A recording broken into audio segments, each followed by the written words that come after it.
കൂടുതൽ വാർത്തകളും വീഡിയോകളും കാണാൻ ഈ ചാനൽ സബ്സ്ക്രൈബ് ചെയ്യുക. കൂടെ ബെൽ ബട്ടൺ അമർത്തുക.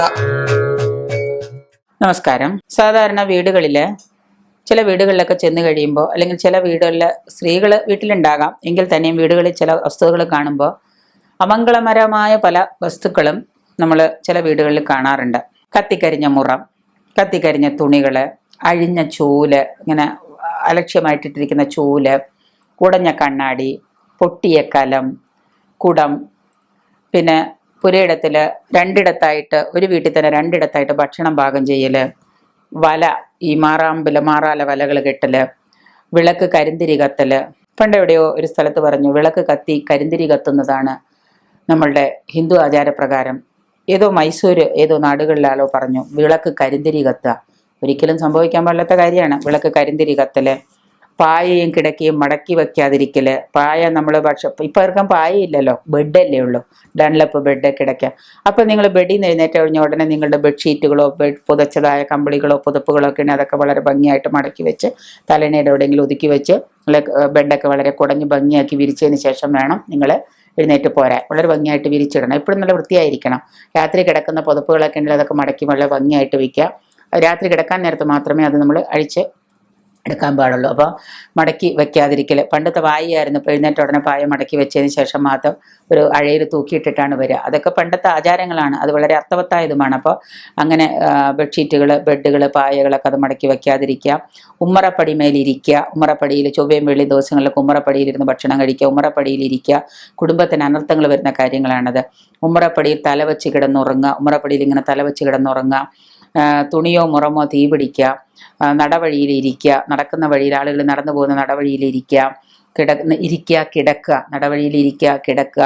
വിശന്ന് വരുന്നവൻ അന്നം കൊടുക്കാതിരിക്കുക. എനിക്ക് വിശക്കുന്നു എന്ന് പറഞ്ഞു വരുന്നവൻ നമ്മൾ അന്നം കൊടുക്കാതെ പാട്ടി പായിച്ച് കളയുക. ഒപ്പം തന്നെ എച്ചിൽ പാത്രങ്ങൾ കഴുകാതിരിക്കുക. ഞാൻ അതൊരു വീഡിയോ ഇട്ടിട്ടുണ്ടായിരുന്നു പണ്ട്. എച്ചിൽ പാത്രങ്ങൾ കഴുകണം രാത്രി കിടക്കാൻ സമയത്ത്, അടുക്കള വൃത്തിയാക്കിയതിന് ശേഷം വേണമെന്ന്. വളരെ പ്രധാനപ്പെട്ടതാണ് നമ്മുടെ ധനം നശിക്കാതിരിക്കുന്നതിനും. എച്ചിൽ നീക്കാതെ കിടക്കുക. കഴിച്ച പാത്രങ്ങളും പാത്രങ്ങളൊക്കെ അവിടെ തന്നെ ഇട്ടിട്ട് പോയി കിടന്നുറങ്ങുക. അത് പകലായാലും ശരി രാത്രിയായാലും ശരി. ഇപ്പം കഴിച്ചു കഴിഞ്ഞു പിന്നെ കഴുകാം എന്നുള്ള ചിന്താഗതി. വിശന്ന് വരുന്നവൻ അന്നം കൊടുക്കാതിരിക്കുക, എച്ചിൽ പാത്രങ്ങൾ കഴുകാതിരിക്കുക, എച്ചിൽ നീക്കാതെ പോവുക, എച്ചിൽ പാത്രങ്ങൾ കഴുകാതെ അവിടെ തന്നെ വലിച്ചെറിഞ്ഞിട്ടിട്ട് വെള്ളം തെളിച്ച് വൃത്തിയാക്കാതെ പോവുക. നിത്യേന മുറ്റമടിക്കാതെ കഴുകാതെ കിടക്കുക, മുറ്റമടിക്കാതെ കിടക്കുക. വീട്ടുമുറ്റത്തെ പുല്ല് വൃത്തികേടുകളൊക്കെ മാറ്റാതിരിക്കുക. മുറ്റത്തേക്ക് ഉപയോഗശൂന്യമായ വസ്തുക്കളൊക്കെ നമ്മുടെ മുറ്റത്തേക്ക് വലിച്ചെറിയുക. ഉപയോഗിച്ച വസ്ത്രങ്ങൾ കഴുകാതെ അവിടെ ഇടുക. അന്നം കിട്ടാത്ത വയറും നെല്ലില്ലാത്ത പത്തായവും എന്നാണ് പറയുക. വെള്ളിയാഴ്ച അത്താഴ പഷ്ണി കിടക്കുക. കഫവും മൂക്കളയൊക്കെ വഴിയിൽ വിട്ടത്തും നടക്കുന്ന വഴിയിലൊക്കെ തുപ്പുക. വീടിന് മുൻവശത്ത് തുപ്പലും മൂത്രവിസർജനമൊക്കെ ചെയ്യുക. കുടുംബാംഗങ്ങൾ തമ്മിൽ എപ്പോഴും കലഹങ്ങൾ, കുടുംബാംഗങ്ങൾ തമ്മിൽ എപ്പോഴും വഴക്ക്, തമ്മിത്തല്. പിൻവശത്ത് കൂടി സാധനങ്ങൾ കടത്തിക്കൊണ്ടു പോവുക. മറ്റാരും അറിയാതെ വീട്ടിലുള്ള സാധനങ്ങൾ കടത്തിക്കൊണ്ടു പോവുക. അന്നം വിറ്റ് പണം വാങ്ങുക. നമ്മളുടെ വീട്ടിലുള്ള വസ്തുക്കളൊക്കെ വിറ്റ് പണം വാങ്ങി നമ്മൾ ജീവിക്കുക. ദിവസത്തിൽ ഒരിക്കലെങ്കിലും നിറയാത്ത വയറ്, കൊല്ലത്തിലെങ്കിലും നിറയാത്ത വയറ്, പത്തായവും നഖം മുറിച്ചതും ഇതൊക്കെ നമ്മുടെ പറമ്പിലിടുക. ഇങ്ങനെയുള്ള ഒരു ഉമിക്കരി, ഉപ്പ് ഇതൊക്കെ കയ്യിൽ കൊടുക്കുക. ഇങ്ങനെയുള്ള കാര്യങ്ങളൊന്നും നമ്മൾ നമ്മുടെ കുടുംബത്തിൽ ചെയ്യുന്നത് വളരെ ദോഷകരമായ കാര്യങ്ങളാണ്. ഇതൊന്നും വീട്ടിലുണ്ടാകാൻ പാടില്ലാത്ത വസ്തുതകളാണ്. വറുത്ത എണ്ണ കൊണ്ട് വിളക്കിലൊഴിച്ച് കത്തിക്കുക. എന്തെങ്കിലും വറുത്ത എണ്ണ ഒക്കെ ബാക്കിയാണെങ്കിൽ അതുകൊണ്ട് കൊണ്ടിട്ട് വിളക്കിലൊഴിച്ച് വിളക്ക് കത്തിക്കുക. നിലവിളക്ക് കത്തിക്കുന്നതൊക്കെ ശുദ്ധമായ വിളക്കെണ്ണ കൊണ്ടായിരിക്കണം. പകർച്ചവ്യാധി ബാധിച്ചെടുത്തുന്ന എണ്ണ വറുത്തിടുക. ഈ ചിക്കൻ ബോക്സ് അതുപോലെയുള്ള പകർച്ചവ്യാധി ബാധിച്ചെടുത്ത് നിന്നുകൊണ്ട് എണ്ണ വറുത്തിട്ട് കടുക് പൊട്ടിക്കുക. അങ്ങനെയുള്ള കാര്യങ്ങളൊക്കെ ചെയ്യാം.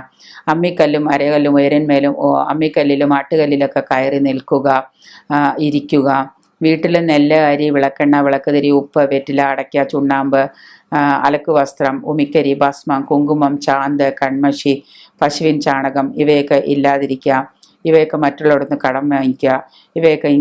ഇതൊക്കെ ഉണ്ടായിരിക്കണം. ഇതൊക്കെ സംഭവിച്ചു കൂടാത്ത കാര്യങ്ങളാണ്. ഇതെല്ലാം നമ്മൾ നോക്കി കണ്ടും വേണം ചെയ്യാൻ. ഇങ്ങനെ ചെയ്യുന്നത് കൊണ്ടുള്ള ആ വിഗ്രഹത്തിൽ ഐശ്വര്യപൂർണമായ സമ്പൂർണമായ ജീവിതം ഉണ്ടാകുമെന്നാണ് പറയപ്പെടുന്നത്.